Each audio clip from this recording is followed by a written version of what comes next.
Le nombre de mini-programmes WeChat a augmenté de 300% en 2018 en tant que sous-produit de l'un des outils de discussion mobile les plus largement utilisés dans le monde. Cet essor est une évidence. Les experts appellent cela en effet super application. WeChat a une base d'utilisateurs colossale d'environ 1 milliard. Sa bonne expérience utilisateur est restituée dans ces mini-programmes. Il profite d'un accès facilité pour les utilisateurs des villes de 3e et 4e catégorie, en particulier les personnes âgées. C'est pourquoi les mini-programmes WeChat ont pu connaître une croissance aussi rapide en un temps record. Les entreprises technologiques et les développeurs ont compris cette opportunité lors du bêta-test de mini-programmes en 2016. Wang Feng est l'un des premiers à avoir fait le premier pas. Au cours des dernières années, sa société a réalisé 1500 programmes destinés à plus de 600 clients.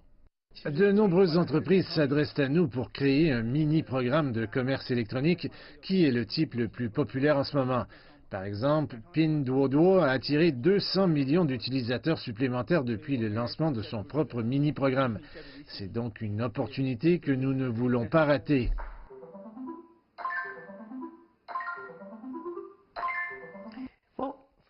Qu'il s'agisse de petits jeux comme celui-ci, de boutiques ou de restaurants, les mini-programmes sont omniprésents dans la vie quotidienne des Chinois. Et à l'avenir, on peut s'attendre à davantage de services hors ligne et en ligne. Le pouvoir d'achat des consommateurs chinois s'est éveillé dans les petites villes et les zones rurales. Pourtant, il y a d'autres besoins à satisfaire. Les experts estiment en effet que les mini-programmes avec des fonctions de service public pourraient être le prochain grand succès.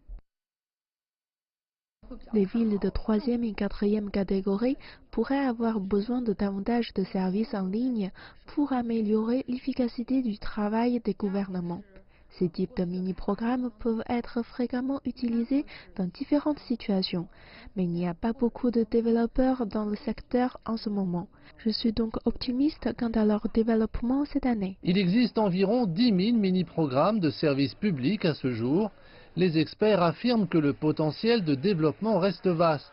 Et si l'intégration hors ligne en ligne décolle réellement, les utilisateurs pourraient gagner du temps et de l'argent en soumettant leurs applications via des mini-programmes.